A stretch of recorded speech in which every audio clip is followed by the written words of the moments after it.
Memories. Memories.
I'm not crazy, Malin.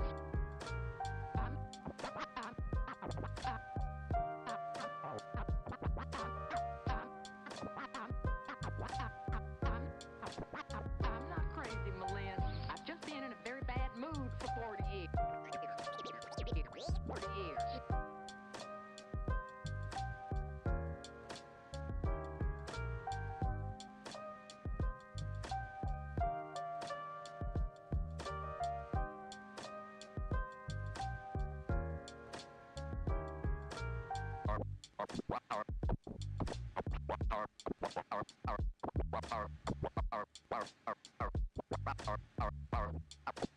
Carpe diem.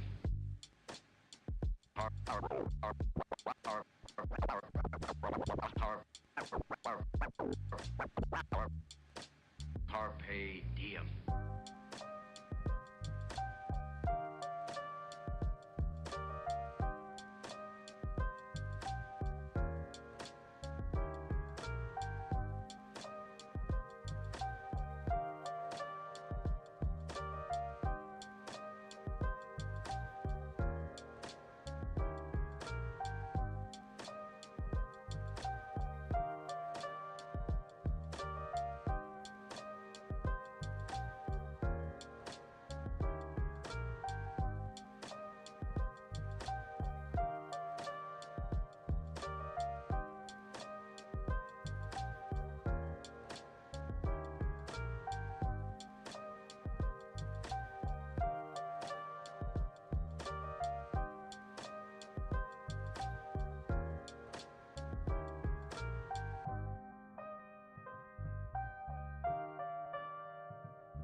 Sitting in a 4v3. Everton Esports trying to find what angle they can, trying to find somebody out of position. We're gonna go through on this. Oh, what a roll. White gonna go in. It's going to be a really, really interesting one. Oh my god. All of this competition could be so damn close, so I cannot wait for us to finally decide who's going to be the champion. We are expecting some chaos, some great moments. A beast mode has killed 3. Only gonna really need that rampage, so it's gonna clear it out. Santi gonna get themselves a big old 4K. Santi's getting rid of 3, clearing out the house. That is crazy. Tanuki actually kills 3 people. This team feels entirely different on this faster composition. Now Saga is hanging around, getting onto the high ground. Post bomb's gonna stick under Leaky. They're not gonna be able to survive it at the end of the day. Boom! They just to find a 3K.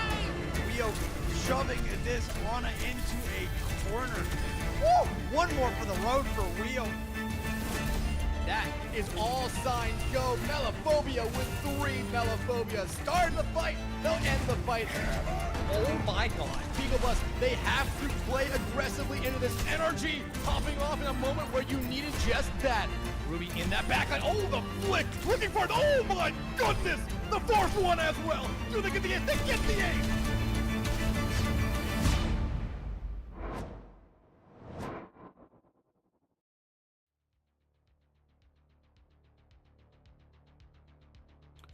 All right, everybody, welcome on back to some more CGL action. You're in between the SNOs right now, but we have so many matches to cover that we might as well sneak one in here in between them. We've got an NA match this time around in the losers round 2 of the PC Open. I am Megalas. This is Edgar. I mean, how you doing tonight? Interesting kind of day. As I said, the double life is being lived. This morning in court for an appeal hearing, an actual one, really weird, can't talk much about it. And then tonight, I am here to yell at Tracer Overwatch, apparently. Though something tells me we're not going to be seeing a lot of Tracer, it'll be a lot of Malga action instead. However, Arize versus Tanuki, 2 teams that did get knocked down to the lower bracket in quite unceremonious fashion, but they have ended up battling their way to losers round 2. Remember that this is do or die time now, alright? All of the upper bracket winners round nonsense is over. Whoever loses this, they're saying goodbye. They can kiss any hope, any dream of getting some of that prize money out the window. This is all to play for. So these teams have no excuses, no explanations, nothing they can rely on. They either have to lock in, play their heart out, or lose in the process, die trying, so to speak.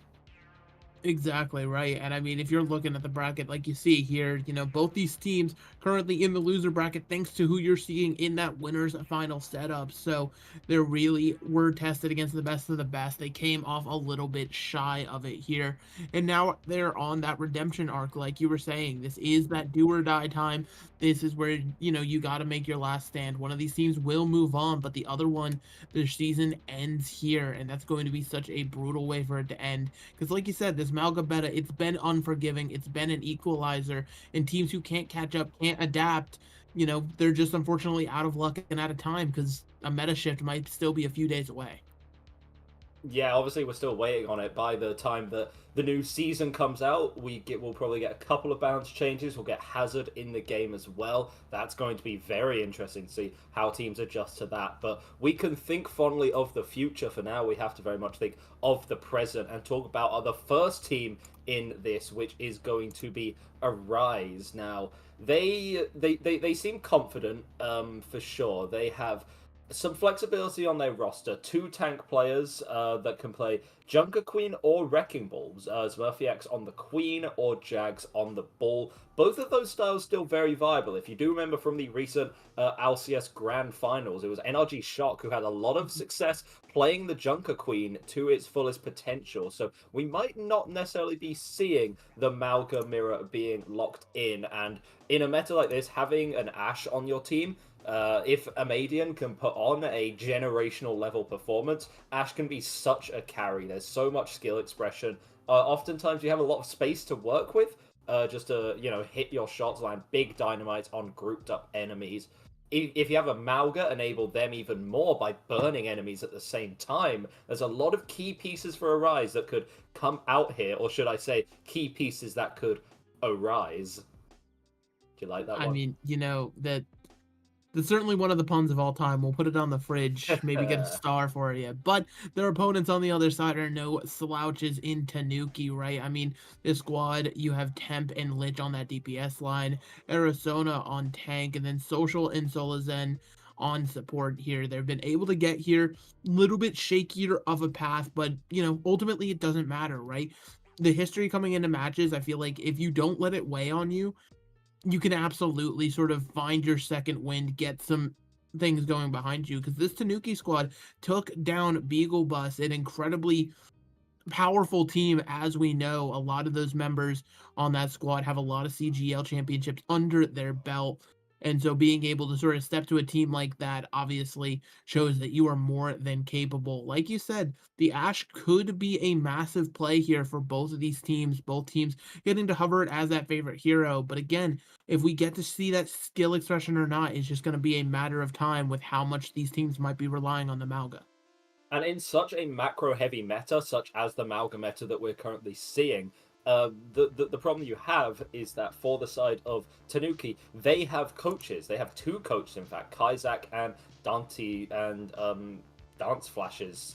So that always helps because of how macro-intensive the current Mauga meta is. Lijiang Tower definitely going to favor that style a lot more. It's going to be brawly, whether it's the Mauga being played, even a Reaper Echo DPS lineup, or even the Queen, with, say, a Cassidy, or sometimes even a Sombra being played in the mix. I think the Brig Juno backline is kind of just a given at this point. You're a support player right now. You're playing the Brig or you're playing the Juno, and you're going to shut up and cry about it, because that's what you're stuck with for quite a while. So I'm excited to see Lijiang. I'm excited to see what these teams roll out on. And again, this is do or die time, all right? There's no excuse for either of these teams. They can't say, oh, well, you know, Mercury was in the microwave, so that's why we didn't play well. No, no, no. You're in the losers bracket, and you want to fight all your way through to get to those grand finals. So it's time to put up or shut up. Put up or shut up, indeed. And like you see here, we're heading to Lijiang Tower to start things off. Very standard pick coming through. If I'm not mistaken, this is Tanuki's pick, since they came down just a little bit further in that upper bracket. And, you know, it's a standard pick for a reason, right? Across all 3 points, Lijiang, it's very standard. You know what teams are going to run. It's a very comfortable map pick, even if you haven't been scrimming it a lot recently. So it gives sort of that sense of home, that sense of like, hey, we can do anything here. Starting off on the control center, though, this is probably the most guaranteed brawl heavy of all of our points. And, I mean, these comps are already reflecting that. Yeah, and it seems like we are going to be seeing that matchup of style. So the backline, quite standard, the Juno Brig variation from both teams. Mauga versus Junker Queen is going to be an interesting take here. At the highest level, we were seeing that the Mauga would consistently win out, but Junker Queen can have a bit of an advantage. You know, a smaller hitbox. It's not something that the Mauga can easily take advantage of. The shout is a pretty decent reaction to any aggression by the Mauga, and if you can walk past him, get on some backliners with a good knife, then you're going to be looking very pretty for a Queen. Exactly, as we get into the thick of things, trying to see if that knife can land, pull a target. A beautiful slam from Arizona, and this Mauga dropping incredibly low, already forcing the Cardiac to try to get back some of that HP. It's going to create zoning pressure by Tanuki, a little bit of time, but no picks have come through yet. Just a lot of point pressure right now from Tanuki. This Reaper trying to pressure out. Melophobia is not going to be able to come away with the pick yet. Finally, after the point gap goes their way, a beautiful engage from Tanuki, a beautiful slam as well, being followed up on lots of damage, but still no kills. Everybody manages to stay alive for the time being. Health bars are starting to dwindle, though, and it's only a matter of time before something happens. Emiden trying to live on that Ashe. Everybody stuck outside and actually manages to get onto the Mauga here. So now this is going to be Arize getting their bounce back. They punish the over-aggression to Tanuki. You know, they get a good 23% for their troubles, but they're not going to get anything after that as the Reaper just ends up going away. Nice little pickup from Madian there at the end, and I mean, it was the Malga just getting a bit too over-aggressive, over-eager. You had control of the point already. You could have been content to sit there and buy yourself a little bit of extra time, but no, you run outside to try and land a slam onto the, I believe it was the Ash, and it didn't quite work out for you. Did not indeed. Now we're seeing that duplicate come out. The Melophobia is just being the distraction while the Rampage goes through and cleans up the rest of this fight, and Arize, before you even notice it, they get another fight on the board.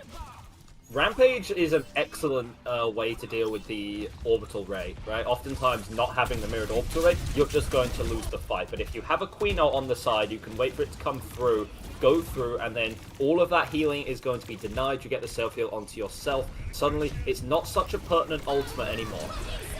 Not pertinent in the slightest. That Death Blossom comes out, though, in the face of both these support ults from Arize. It secures onto Bolting Cake here, and now Tanuki just getting more and more in this fight without having to invest anything else. And Arize sent back to spawn. This Junker Queen might actually get staggered out here. A brutal takedown. Junker Queen stagger, definitely not on my bingo card for today. Oh my god, they're making that. Oof, they're making that Queen bleed. My goodness, that was a bit of a brutal one. But Tanuki going to be very happy with that fight. They're actually just going to maintain this aggression. Investor rally. They only get Rhine Guy, but one pick is... I mean, it's good, but it's not late enough. So Smurfy and Rhine Guy, they just spawn together anyway. So maybe not the most optimal use of the Brig ult, but time off the clock is still time off the clock. Exactly, you take what you can get, and speaking of taking what you can get, Temp is now gone. The Malga slamming, looking for a cage, but it's now a duplicate on the other side of things. Lich trying to be a difference maker here, but all Arizona will do is get that cage on the ground. Now it is just the rest of Tanuki trying to find a way to clean this up with their duplicated Junker Queen, but I don't think a Rampage is in the cards here. This should be Arize getting the chance to walk forward now as you're seeing beautiful sticky bombs onto the break. Not going to secure the kill just yet, and Melophobia has to hide. They are so incredibly low. Now a beautiful Rampage from Smurf, catching on to so many members, but it's still finally the cleanup being here with the help of Bob as well. This should be it, but Arize, you have to get over to the point. You've already given 90% over to Tanuki, and it'll get there at the very end, but I mean, 99 is not the position you want to be in.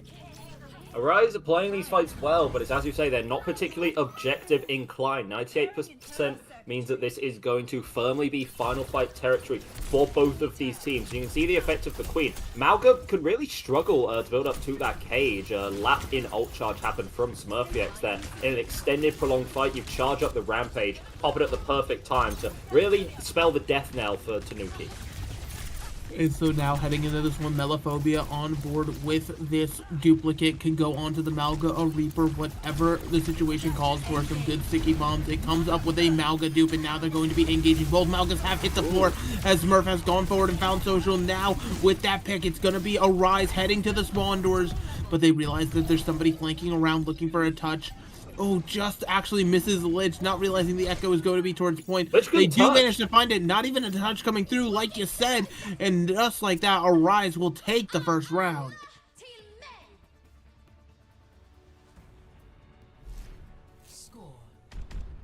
Absolutely amazing for them to get that first round and do exactly what they needed to there, even though it's a back and forth affair. Tanuki had him on the ropes for quite a bit of that, and so now as we're heading over to the night market, I mean, this is going to be an interesting sort of change of pace to see if we're going to stick on the brawl.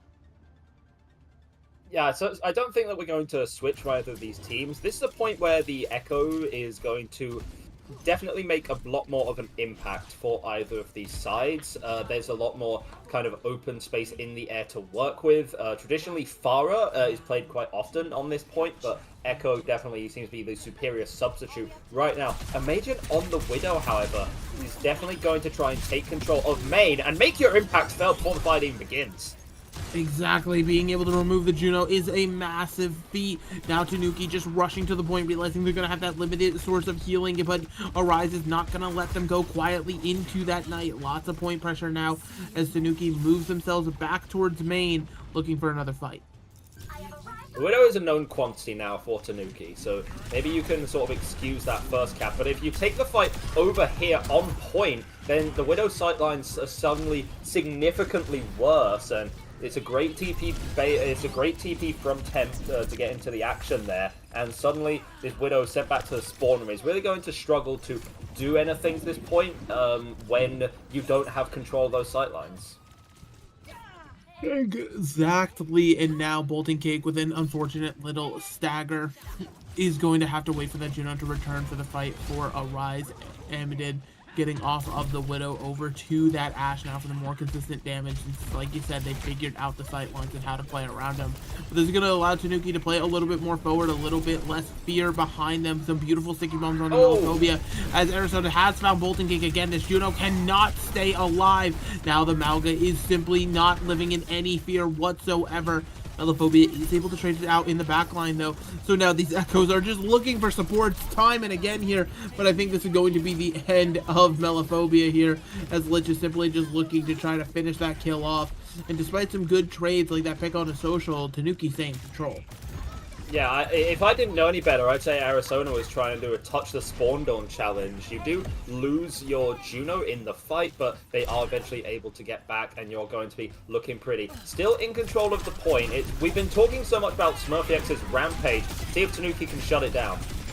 4v4 now as both teams coming away with some pretty good picks. Both Lich and Guy missing from the fight. Arizona, like you said, their Rampage comes up massively. Connects them to 4 members. They do cage up the Junker Queen, so everybody's able to live for at least a little bit longer here. And the Reaper now committing the Blossom as well. Temp clearing the area in a massive way, getting those picks. And Tanuki firmly in control, ticking above 85%.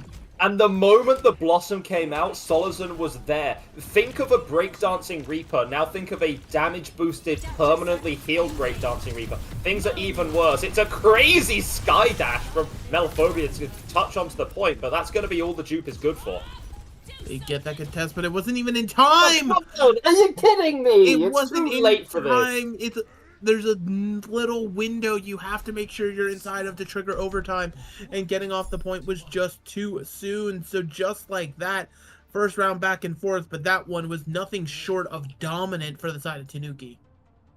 If I'm a Median, I'm going into Bob's circuitry, and I'm replacing those like own brand batteries with some Duracell or something. Didn't move fast enough, didn't get on the point. It was an awkward... It was so awkward. Melaphobia used the duplicate just to swap to Malga and touch the point, but got forced off before the key 97%. And I don't think that was quite clocked for the members of Arize, and they end up suffering for it. They are suffering in pretty much any and all ways that you could imagine.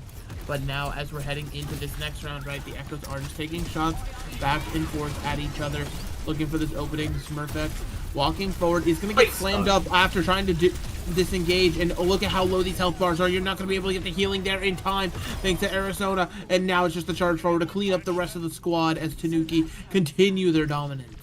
Queen is all about the knives. You can see that SmurfyX not getting that knife onto Lich meant that Lich lived, and then as they were trying to disengage, that was the perfect time. Arizona stomps in, catches 3 to 4 with the slam, and honestly, the fight was over the moment that slam connected.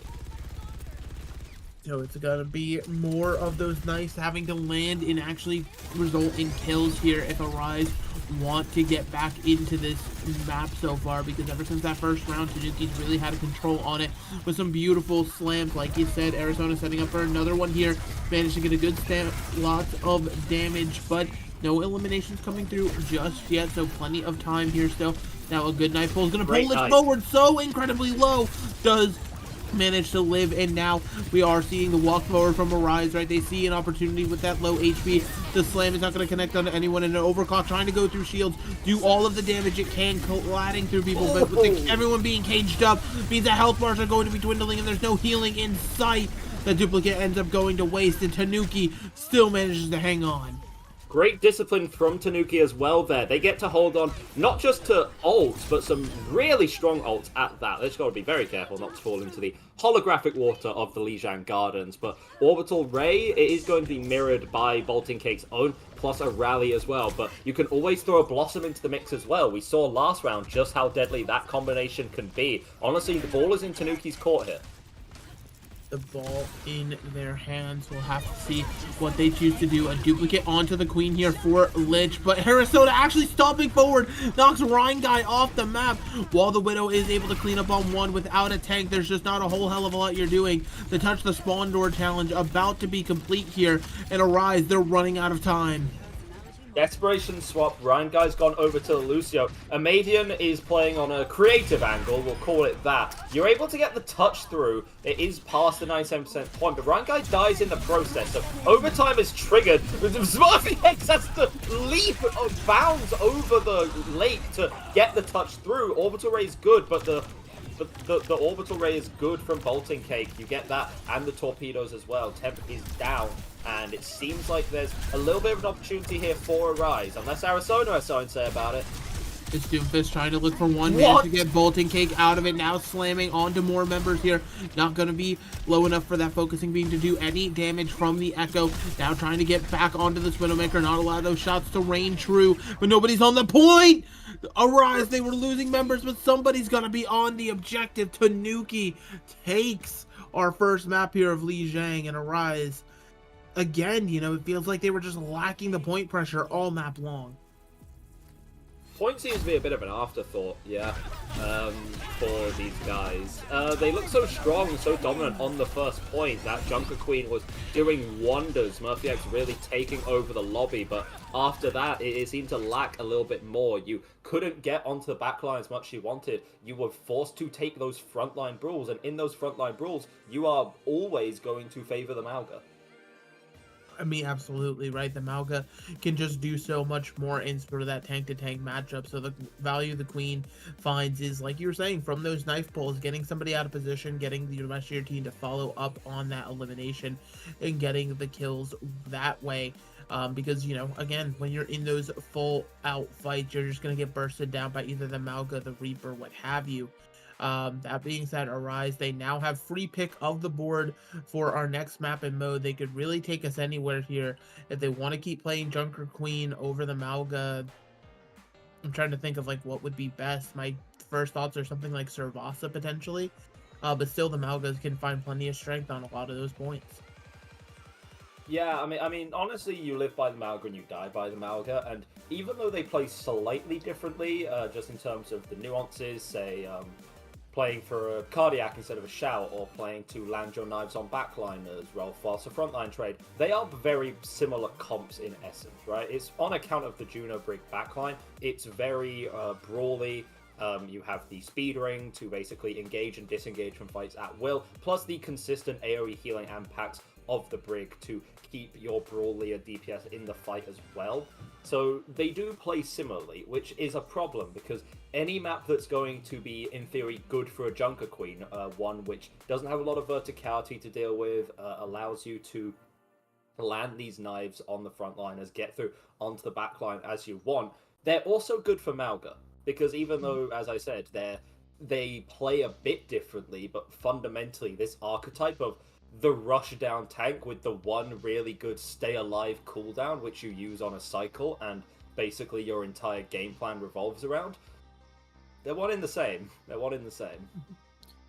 One in the same indeed here, but like really, you know, you think back to that first round that was incredibly close, right? The reason Arize was able to sort of come away with it was, you know, being able to up the tempo and finding a lot of value out of that Junker Queen, getting those knife pulls, having your DPS in position to follow up and do, you know, what you needed to there. So, you know, maybe even just a return to form, something to sort of settle their nerves, right? Because they showed that they can handle it.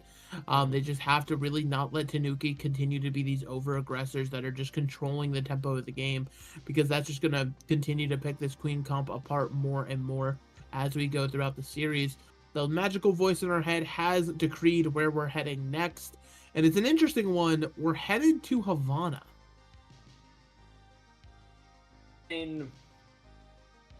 I mean, did you see Amadian's Widow? It was kind of nuts. We didn't see a lot of it, but it was kind of nuts when we did see it. So I get it. If you want to force the sniper duels, that's fair enough. Havana falls in this odd place of the sniper maps, let's call them. Of the three payload maps, there's, I mean, Havana, Circuit, and Junkertown, where you think, okay, you can play Widow here, right? Havana first and third are obviously phenomenal for the Widow, but second point is a bit of a mix-up. And I don't think that you are necessarily locked into playing the style would say, you know, the full poke backline and frontline, Sigma, Alari, Bap, Zen, all of the stops. Definitely you picked this for Arize so that you can put a Magen on the Widowmaker. I'm interested to see if the rest of the team adapts around that, or if it's going to be like a nice big piece of DLC. Like, we're going to play the same game as we always do. By the way, we have a cracked Widow, and we're going to a map that favors the Widow. Yeah, and, you know, it's one of the things where if they choose not to play around it, you know, you wonder about potentially some other Widowmaker maps that could have come up, right? Obviously, Dorado in the pool, very notable for some good dive, as well as the Widow play that can come out there.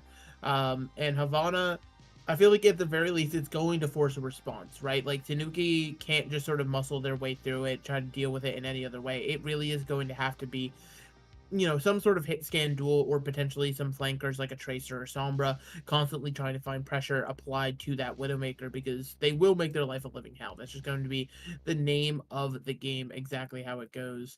But yeah, as we're loading in the map here, we'll have to see if Tanuki is up to task with dealing with that Widow, or if it's just going to really run free. Nighttime variation on Havana as well, very spooky. Some would say that Storm is rising, but unfortunately that DLC ended like years ago, and they haven't played it since then, to be honest, which is odd. I have quite fond memories. The fact that you reminded me that that was called Storm Rising, like I got flashbanged when you said that. That's crazy. Wow. I just got taken back like 5-6 years. Remember when we had hope for this game? Yeah, it was a fleeting thing. When it came out, I was like, what, like 15, 16, something like that? Jesus Oh my Christ, gosh, you're so young. Dude, I know, right? Just because I'm not like a 38-year-old like you, it's a sad Oi, thing. oi. I am not that old. That's like a Widowmaker age here. Speaking of Widowmaker, currently peeking the lower spawn door. But Tanuki, they want to try to muscle their way through it with it. It'll be a spawn hold attempt, basically, but again, this Widow could find these picks. As we're just going into the fight here, already slammed in. Now, the Widow has been taken care of, but at the cost of the Juno. So now missing that main source of healing is Tanuki. The spawn hold is going to crack slowly but surely as the respawns come through. Now trying to find some pressure onto the enemy Juno, but they're going to actually be able to do it. Brian guys have back to spawn again here, and the spawn hold has not officially been thwarted. Such low HP as the Junkrat pick comes out. Bolty Cake will be able to remove Social from the fight, and now this should be the cart starting to move for Arize, but it did take some interesting swaps and some even more interesting picks. I mean, that's one way of breaking a spawn hold. The Junkrat out of the spawn door works. I'm impressed Tanuki was able to take another fight and burn so much time, considering how early their Juno had gone down.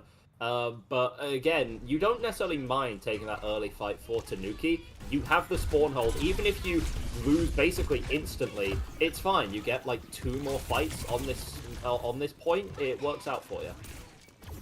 I mean, speaking of working out, it seems like they're just sticking with the Junkrat now, holding some interesting angles, but this is going to mean Smurfx so incredibly low already on the Junker Queen. I mean, you're dealing with a Zen Juno backline. That sounds like a recipe for disaster, and it's proven right there.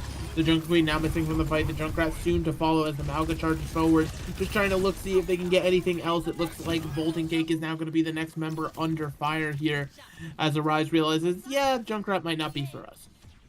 And to put it bluntly, that just seemed a bit messy from Smurfx. Was sitting in main for a really long time, not playing cover all that well, and then it's no doubt that the stickies land, the Ash headshots, the dynamite, your coin falls so low before the fight, and you can't heal them up in time. Juno does a lot of healing, but then not so much, and your tank can't really do anything at the start of the fight so incredibly low until you get forced back. Forced back in this situation, the Widowmaker trying to look to find value, but all they find is their head ripped off at the hands of Temp here. Now a duplicate. Beautiful Rampage is going to come out, getting Lich out of that one here, but that anti is not going to be followed up onto anybody else, it seems, and Tanuki again just firmly in control, stuffing Arize back into the spawn doors. a cheap fight win for Tanuki as well. Now they're going to get up to a Calvaclade of Ultimate Orbital Ray Cage combination. Lock them all up, knock them all down. That could be a thing of beauty for Tanuki to work with. Smurfy has gone over to the Sigma, but is likely to get trapped in this cage and have a little bit of a rough time. A rough time. I mean, that's an understatement if I've ever seen one. Now the rally coming out as the Malga walks forward here. That beautiful source of healing now going to be overlaid with the orbital ray, but that does not matter. Social is going to get their head removed from their body. Now that cage comes out, like you said, but the Transcendence is there to keep Smurfx healthy for its entire duration. Beautifully timed. Now incredibly low is the Zen. Potentially too far for forward, though, is Arizona. Now having to try to charge out on such low HP. Still, though, Arize is in their spawn room. They've been able to weather the storm and now should be able to make their way back to the card. The Pulse Bomb ends up going wide, but Arizona does get that one onto Bolting Cake. It is traded with Solo Zen, and now with only 20 seconds left, a lot of members for Arize still stuck in spawn. The focus fire just wasn't there from Arize when it was needed. There were so many targets who was falling low. The Malga, the Brig, but everyone's shooting at different targets, and a little bit of damage on everyone is not good enough. I don't even think a point touch is even possible for the members of Arize, and no, Melophobia gets denied, isn't able to blink just in time. And that's a hell of a win condition you've set for yourself if you're Tanuki. I mean, that's barely the second turn of Havana where that is, right? You're not even talking about getting towards the end of point A. It is just going to be where the farthest that payload went. Obviously see it here in the street, but that was after it got a nice little sort of back up situation where it could just move its way back, take its leisurely time on a stroll here. Arize, they really are struggling right now to come up with any answers, whereas Tanuki, they're just playing this hard meta, taking advantage of the Malga, finding their picks where they need them, and just doing, you know, what's called for right now. Yeah, it's absolutely brutal, right? And any plan that Arize had by bringing this over to Havana, say on their defensive side, where they'd get a competent attack and then think, okay, well we can run the Widow and the Sigma, we can enable a Maiden on this Widowmaker to click on heads. You don't have that luxury anymore. You've been pigeonholed into forcing a spawn hold, and it could be effective, it could not. We've seen fuller holds on Havana before, but they are a fleeting thing. And the Rhine is going to be the choice for Smurfy X. Is actually a reasonable character when you're trying to go for the spawner hold, but doesn't stand up to much scrutiny against Amalga most of the time. No, I mean, that's why you're seeing the Malga become just sort of the standard pick, right? You're going to pretty much be holding shield a vast majority of the time, hoping that your DPS can come up big. But that beautiful slam making tons and tons of space is going to be isolating Arizona. A little bit too deep is punished for it here, as Tanuki, they're on this double flyer comp with a Mercy, but going to the skies is dangerous when you've got a Sojourn just looking, waiting for you to be out of position in the sky. Now rockets firing in once again. It's going to drop to about half HP before finally getting healed up by this Mercy pocket, but Temp really just having to play on the ground for the time being now. Just sort of looking for their opening as the payload starts to walk forward. Now Arizona back in the fight, exactly what you want to see. Sticky bombs do not connect, but the slam certainly does, and now that beautiful wall is actually going to isolate the Malga once again here. Arize coming up with a beautiful defensive strat has got them through the first minute, but somehow the Malga back in the fight. I don't know how that res gets off with nobody noticing, but it did just that. And Tanuki kind of slip over their own shoes in that fight. It was when Smurfy X was disengaging, actually caught out Arizona, pinned him, and that's what led to the kill coming through. But Rangai dead means that Smurfy X isn't going to be alive for a lot longer, and that golden box of victory is looking very, very achievable for Tanuki right now. Only about 10 more meters to push. Yeah, and I don't think anybody's actually even respawned in time to get out to the cart. Is that milk? Or I think it's like ramen. That looks like ramen. Well, but yeah, I mean, just a tasty meal. A quick, blinking you miss the situation due to some good, knowledge of the cart being able to be more assertive on these objectives has put Tanuki now 2-0 up, and on the other side of things, Arize finds themselves one map away from elimination. Yeah, they won it on the defense. Phenomenal play from Tanuki there. We have to give props. We do have to give credit where it's due.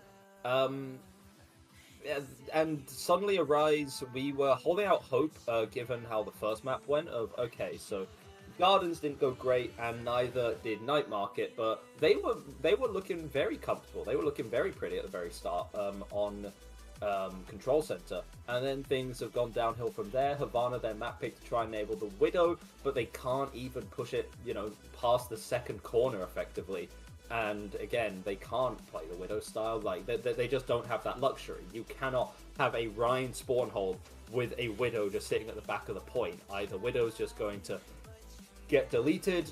There's an easy counter swap to say, a Tracer, a Sombra, a Genji, and there is no support for that Widowmaker.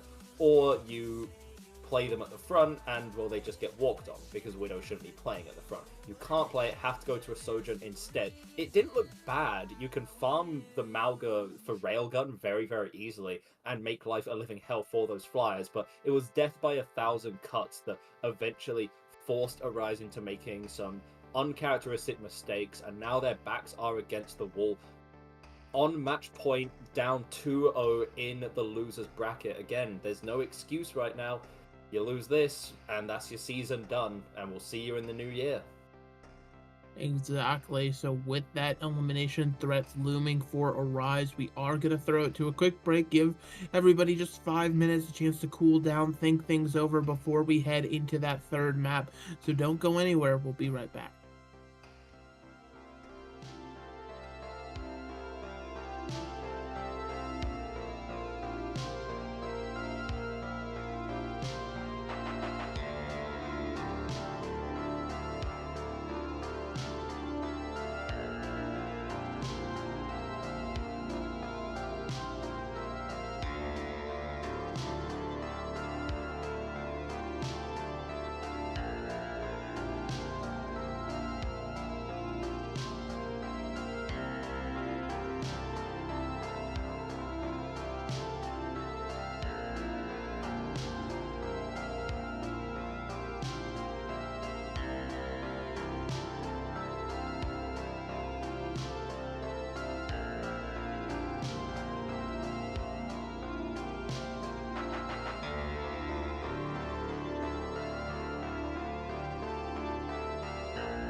All right, welcome on back, everybody. Hopefully you went to the restroom, got yourself a nice beverage, a snack if you needed, in case you've been living under a rock, you don't know what's happening here. We have amazing match here in the NAPC Open, the loser bracket, elimination on the line currently for Arize, who find themselves down 0-2 at the hands of Tanuki.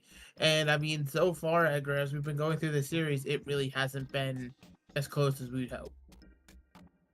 Arize, they came out swinging. They gave us a lot of hope on Control Center. They ended up taking that point. Since then, it's been all Tanuki. And it hasn't been particularly close, as you've said. That Havana, I mean, we've seen full holds before, but I don't think we've seen full holds of that variety. And I really, the problem is, I really don't think this is a case of Arize necessarily playing poorly. Sometimes you try and apportion blame. I think Tanuki are just cracked, and they're playing crazy out of their minds. They have a really good grasp on the Malga style. Arize have tried the Jungle Queen. It got them a little bit of success, but there's a reason that in, you know, the grand finals, at the highest level, it's still the Malga being played. Is it a meta that can be figured out? Sure, maybe, but honestly, it's probably going to change in, like, a couple of days when Hazard gets released and the new season pack comes through. Hanaoka is going to be the map where Arize want to reverse this. So either this is the start of an Arize comeback story, or if we know Clash, things could be over before we know it. I mean, yeah, but Clash, I mean, it's been one of those decisive game modes since it's come out. The way that teams play it, you know, how you have to be able to rotate your ultimates and things like that. Over investments are going to be so crucial, and you have to make sure to avoid them at all costs. Plus, you know, snowball potential is high if you can build up a head of steam early on here. Obviously, we know on the side of Tanuki, they'll probably be on the Malga for the most part, but, you know, this Jungle Queen, will it actually be able to find the difference, but not the Jungle Queen, potentially?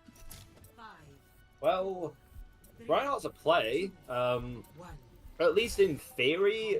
So here's the weird thing. In theory, you're not bad against the Malga. You know, you can shield off the Cardiac, you can pin to peel off the overrun engages, but realistically, you don't have any options in the front line, right? If you drop your shield to swing, then you're just going to get burned. If you put your shield up, it's going to get cracked.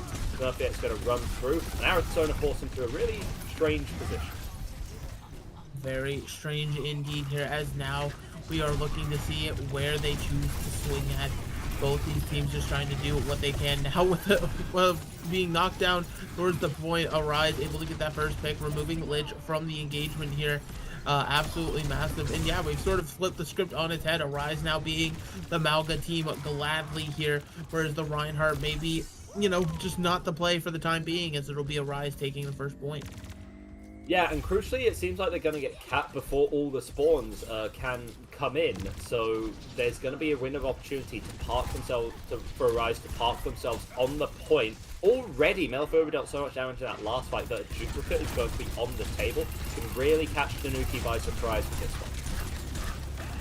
Can catch them by them surprised. Oh, there's no will dupe. they? Lich actually managed to find one onto Melophobia, so yeah, that dupe is going to have to wait for another day here. It is now going to be the script flip. Tanuki getting a lot of damage in onto this Malga, but the Reinhardt will live for the time being. Beautiful block. Now a re-engage coming out from Reinguy. That dupe is here. Melophobia has taken the form of a second Reinhardt onto the battlefield. Meanwhile, that slam comes through, but the shatter puts both tanks on their back, but no focus comes through onto the Rein here, so Melophobia still has a shatter to boot after pinning out that Death Blossom. Lich now has a duplicated Death Blossom on the other side of things, though, as we are going back and forth here. Massive ultimate investments coming out either side here, but it seems like the health bars are deciding that Arize is going to still be in control. But only briefly, right? You have members coming back for Tanuki. They could definitely recontest this, but they won't have the ultimates to do so. Arizona not particularly happy that a Rhine mirror didn't take place, and instead going to be a Malga coming out. So full mirror between these teams now. It's all about how you play these individual matchups. Get more value than your counterpart. That is the key for all of these players. And Melophobia already got back in that last fight with a duplicate. Already has another one. I mean, yeah, this duplicate, it builds quick for these Echo players with how much damage they have to deal out in these compositions here. Just going to be this poke back and forth as point A is going to unlock. We're going to have to see if Arize wants to engage into this at all. They'll slowly move forward here, and they might even be able to tell Melophobia to use that duplicate here. Space being created now towards the objective, trying to get some pressure onto Lich. Drop so incredibly low, but the healing will be there just in time now. Social will actually find the first one on to Amaded, and Smurfx is the next to fall here, so it seems like the stabilization has come through from Tanuki, but in a very unorthodox way. Where was the killer instinct from Arize? It just wasn't there. They had a duplicate, they had a pretty good engage, they could have broken open the neutral deadlock with an aggressive dupe engage onto maybe the Reaper or something, build up to a Death Blossom, but they just didn't do that. They were content to sort of rest on their laurels a bit. I mean, yeah, it's just a very odd situation, but again, that point A is always so tricky. Now, the duplicate finally coming out from Melophobia onto the Malga here, so we're having three, make it four Samoas on the point. It'll be Arizona taken down first. That Blossom being massive for Temp here, managed to take down two before finally succumbing to the damage here, but that's all been done what needs to happen here, and just like that, Tanuki has tied us back up. Lich gets more value out of the duplicate, is able to charge up to a cage fight, let it rip. Also credit to Temp, it was a huge Death Blossom that came through. Amadian is going to get one of their own, so this is a chance for Arize to take this point back with their own ult combo. I mean, yeah, but they have to make sure they actually get it. The cage comes through and manages to catch onto the Malga here, but not many other members now. People jumping into the cage trying to save it, but that is just a too little, too late. Arize dealing the damage they absolutely need to here, and just a cage fight is all they needed for Arize to get that lead back going. And it's actually some good ult discipline. I mean, I was talking about the ult combination that could have been bought by the cage fight and the Reaper ult, but they only invest the cage fight. Tanuki, however, looks like they actually want to recontest this one. It could be messy, and Social's going to go down in the process. So it's definitely a gamble that you took. It doesn't seem like it's one that's going to pay off, because Amadian, again, with the patience of a praying mantis right now. I mean, yeah, and so now being able to secure that one without having to invest any further ultimates, good play from Arize, like you said.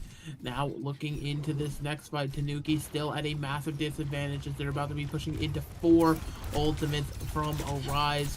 I mean, this really is the Clash map that they chose, and you see why they chose it, displaying it so unbelievably well here. Some beautiful sticky bomb placement, making it incredibly difficult for the Mauga to want to re-engage, and now the point pressure already starting to accrue for Arize. The duplicate comes through from Melophobia. That Mauga is under fire, though. It is going to force an early cardiac overdrive to get that health back up here. Now trading orbital rays, the cage fight from Arizona, and these ultimates have been earned on both sides of the coin. Now we're seeing blossoms go off left, right, and center, but still Arize seems to have come out the better for it, being able to just get pick after pick here on the objective. Solo Zen goes down.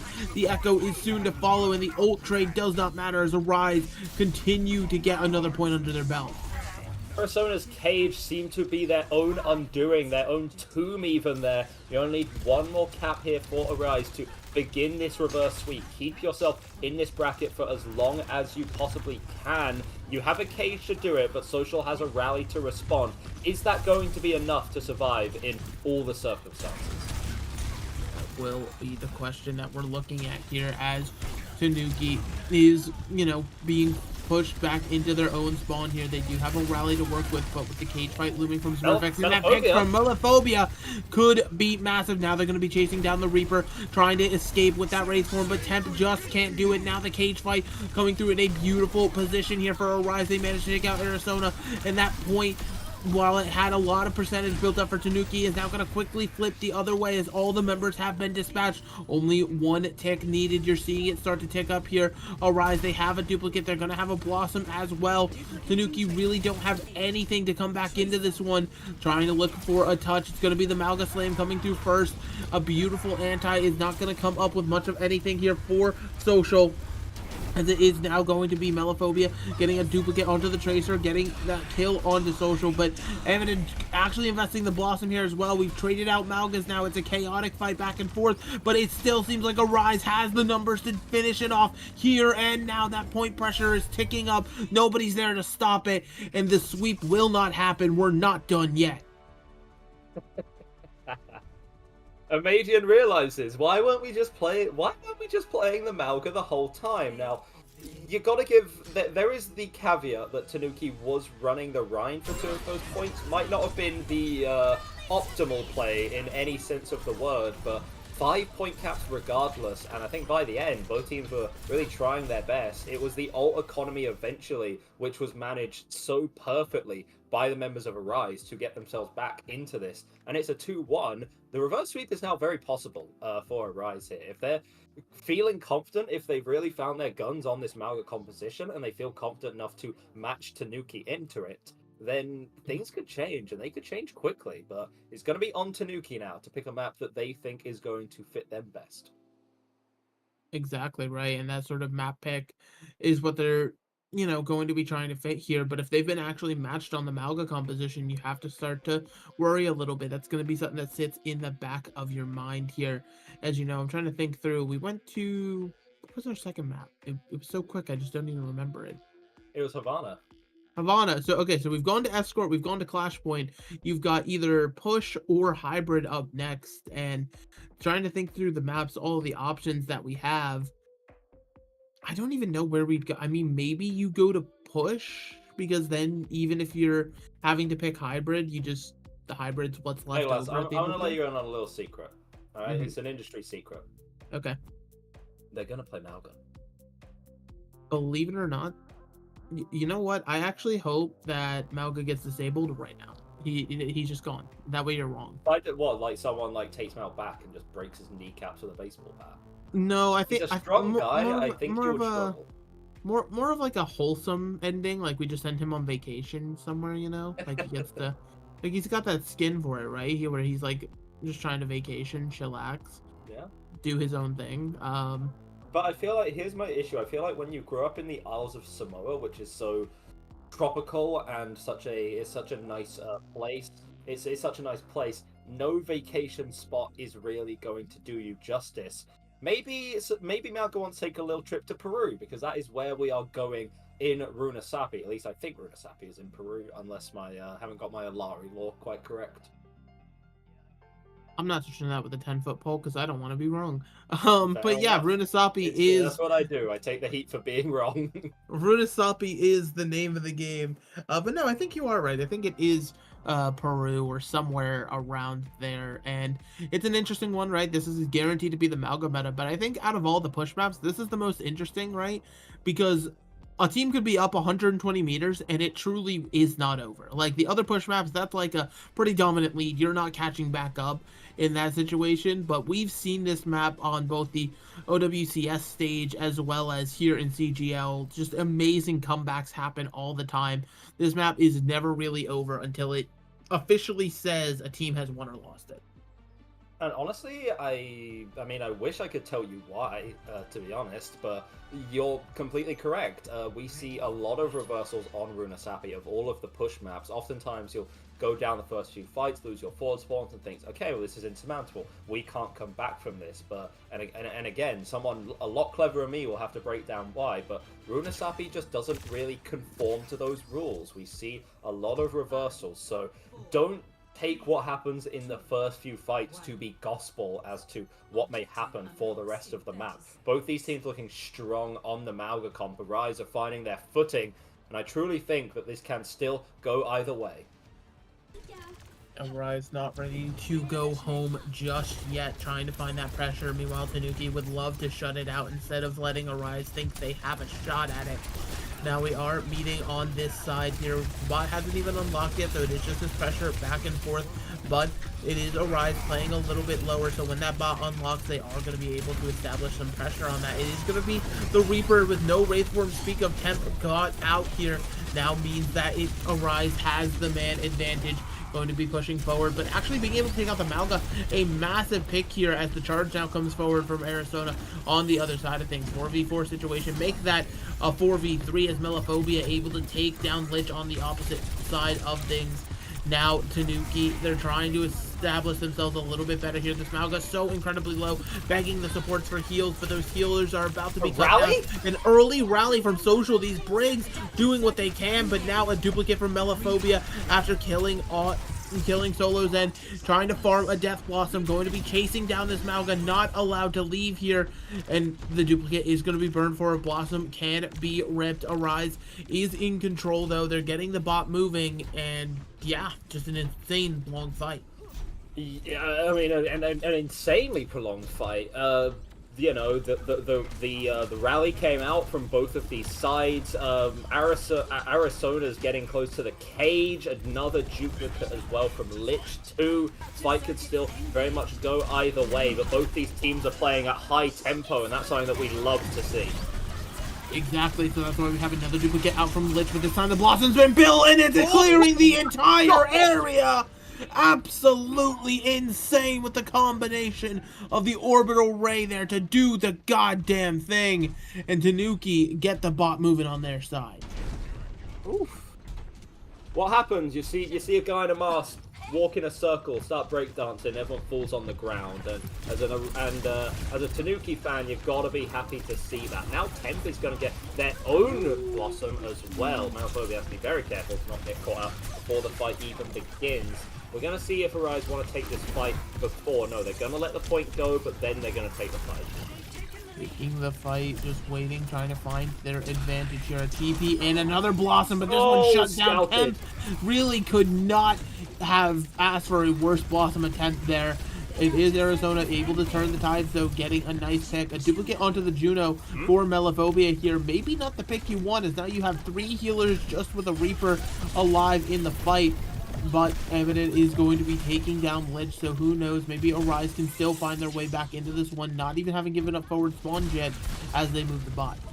I mean, the idea is to juke the Juno, get an orbital ray. It's such a powerful all-win fight off the back of that. But, you know, pick a DPS character. Get value in the neutral. That's what you're going to do, to be honest. Rally is here from Social, which can counteract the cage from Smurfiex. It really depends who gets caught out. You see who gets caught out. Cardiac overdrive pops for both Malgas here.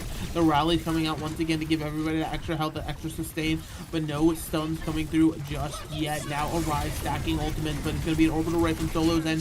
The first one out here, and now the Blossom's going to be on the other foot, comboed with that orbital ray. Eminem wants their share of this area clearing, and it is going to be answered back by a duplicate Blossom. Lich doing it up once again here. The last standing member on card still in dupe. Managed to get them kill onto Melophobia, and yes, you got him out of dupe, but now you have to deal with an Echo's full kit Bolting Cake, and you're just not able to do it. Lich King, the last surviving member for Tanuki, keeps them in the lead. The Lich King right now coming out, catching 4 in the fight, and then stealing the forward spawns before Arize can get back. Whatever you're paying this guy, pay him more, please.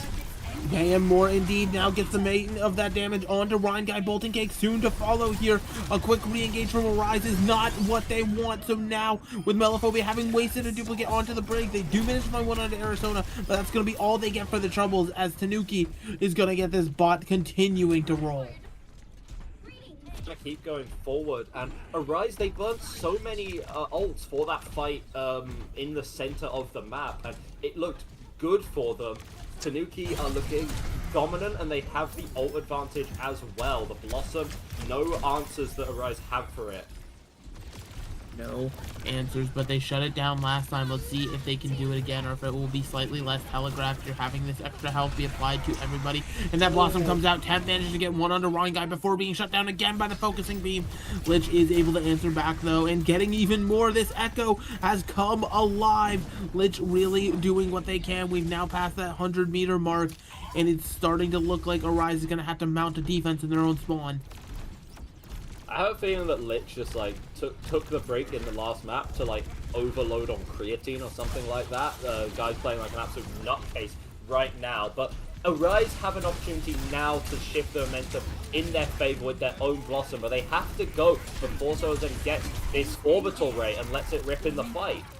Exactly, the timing is going to be so crucial, but they do get a pick onto Arizona. That orbital ray comes out though, as Lich has duplicated now with a Blossom online. Everybody's so low, but they do manage to at least live for the time being. That focusing beam doing so much to try to kill Smurfx, trying to live in the orbital ray, but now it's being traded back and forth. Temp finding some good shots on this Reaper. It is going to be Eminent hiding for the time being, and 134 meters is all Tanuki get on that push. This is the reversal time. This is exactly what we were talking about. Solo Zen, the Ray didn't get a lot, but it did force Arize to use their own orbital Ray too. And a very early cage, definitely going to catch Arize by the cage, and now the Blossom trying to turn it into an enemy cage, and it does just that. Eminem cleaning it up in a massive way here. The duplicate also out for Melophobia. Doesn't even need the cage fight to hunt down this Echo. And it seems like Tanuki is going to be sent reeling back to spawn. That's both DPS ults now gone for Arize, and Temp, let's see if you can have a little bit more success with the next Death Blossom. They haven't been phenomenal on this map thus far, but there's always an opportunity here for redemption. Redemption could be the name of the game. Rally's being popped again here, trying to keep everybody nice and healthy, but that Death Blossom comes up massive here. These Reapers are just taking turns, clearing the entire map and doing what they need to do. So now Tanuki gonna get that bot moving back on their side. Yeah, things are looking dire now for Arize. They have nothing to work with and nothing even on the horizon. Solo Zen in this extended fight is going to have a completely uncontested orbital ray. And we've seen match at the highest level where the uncontested orb ray has a 100% fight win rate. Now, we're not exactly there, but I definitely like those numbers for Tanuki right now. They look pretty damn impressive and overwhelming. The bot's going to be met at this lovely little staircase.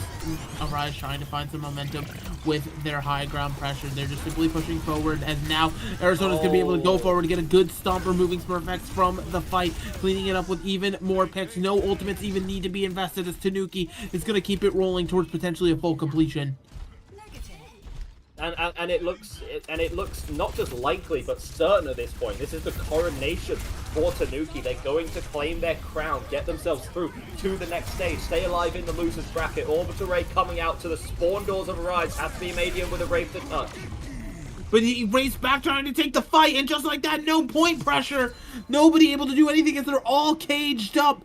And Tanuki, in a 4-map series, they will be able to dispatch Arize and keep their playoff hopes alive. Tanuki live by the point, and unfortunately, as we now know, they die by the point. First map, they had an interesting relationship with the objective, and that never really left them, right? It seemed like they had found their footing on the Malga composition, but it's something that they had just picked up, right? And, you know, Tanuki had been playing it for so long. As Bane would say, you merely adopted the Malga comp. We were born into it, molded by it, and they were really playing phenomenally out of that. And that actually deals with my pick for player of the match, which, okay, hear me out. Lich put in a nutcase performance on Runa Sapi. Absolutely carried that. I cannot dispute that. But in terms of player of the match, I think it's Arizona. It was very clear that this was won by the tank matchup, and consistently Arizona on the Malga was getting more value than SmurfyX was, and just winning that tank matchup over and over again enabled the rest of the team so heavily, and that's why the unofficial, because I don't think that we do an official player of the match in these stage of proceedings, but my unofficial player of the match choice is Arizona. I mean, you wanna pick the Rhine player that kind of got poo-pooed on? Go for it. That's your call. That's not me. I mean, yeah, but the Rhine was a beef. We're not gonna dispute that. But the moment that there wasn't a Rhine, things look pretty good. It's Malga at the end of the day, but it doesn't matter. The job gets done for Tanuki here, and while I'm sure we could yap about them all day long, they could do a whole hell of a lot better of a job at it than we can. So if you'll give us just a moment, we'll throw it to a quick break. We'll set up an interview with one of those lovely members of Tanuki. So don't go anywhere. We'll be right back.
All right, our interview candidate has been selected. We have Social from the side of Tanuki here with us to talk about that amazing game. First off, I'd like to say congrats on the win, of course. Thank you, thank you. And, you know, just getting right into the thick of things. You know, you guys came out swinging. You'd really like, yep, Malga, it's the meta. We're just going to play this. My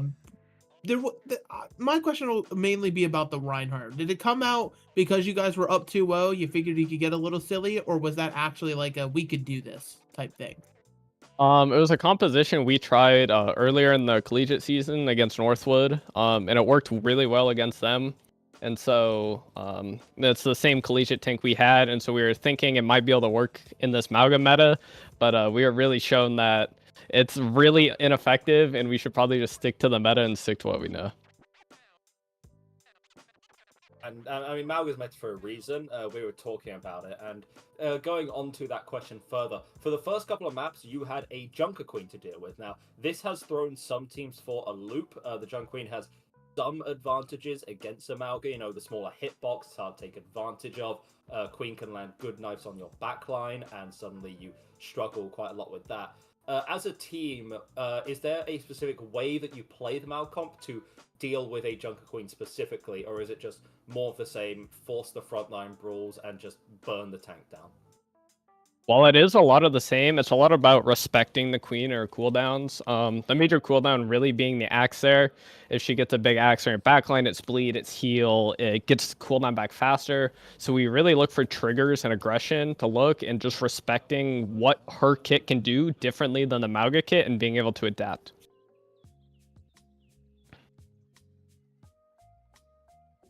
Yeah, I mean, Leslie, absolutely. It can sort of just do what it needs to.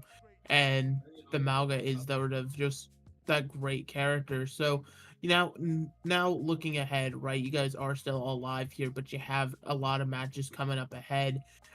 We don't know who your next opponent is going to be just yet here, but is there anybody you're looking forward to facing, potentially some revenge or anything that you feel like you need to get? We felt like the night we played Nightmare Rotate, we're kind of off our game. Had a lot of prep for finals and big tests earlier that day, so we're coming in not really fully prepared for that match. And they are a respectful opponent, and we're able to show that they deserve to have us put up a fight like that. So we're definitely going to go hit the books for that matchup. There is going to be a meta switch coming, and we feel like the current meta is very heavy towards their heroes and that kind of player base. And so we feel like with that meta switch coming, we're going to hit the books, be able to see what they're doing well, see what their weaknesses kind of were, and look forward to exploiting that either in 2 matches or in those grand finals. Yeah, and the final question that I had for you is, you got through the losers bracket, so your last chance saloon is still very much alive. You still have hope to go through here. What are your expectations here as a team? Is it that you're happy to get here, you'll take what more you can get, or are you looking to at least get to those grand finals, win the entire tournament? What is this team looking to accomplish in CGL? We've hit a lot of road bumps as a team over the past about 10 weeks since CGL started.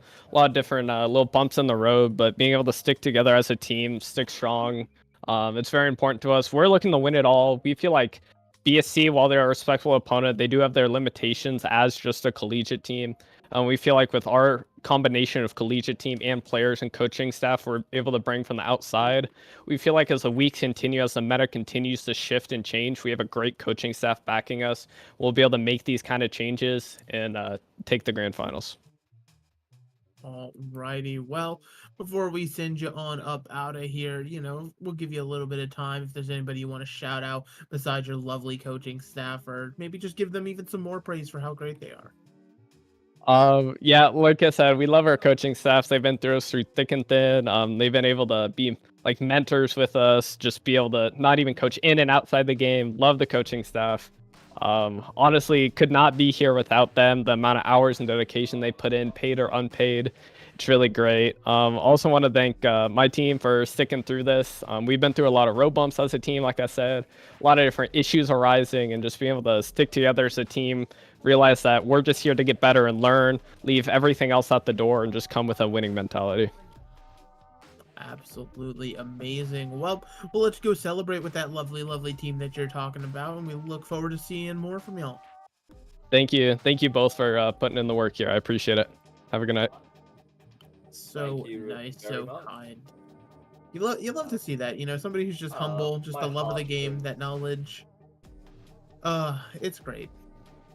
Yeah, and Social was getting the work done as well. So we have to give. We do have to give credit where it's due. The Brig is such an integral part of these compositions. The entire backline is. Juno is, I mean, it's odd. Obviously, people talk about the Juno. She's definitely the one who is meta-defining.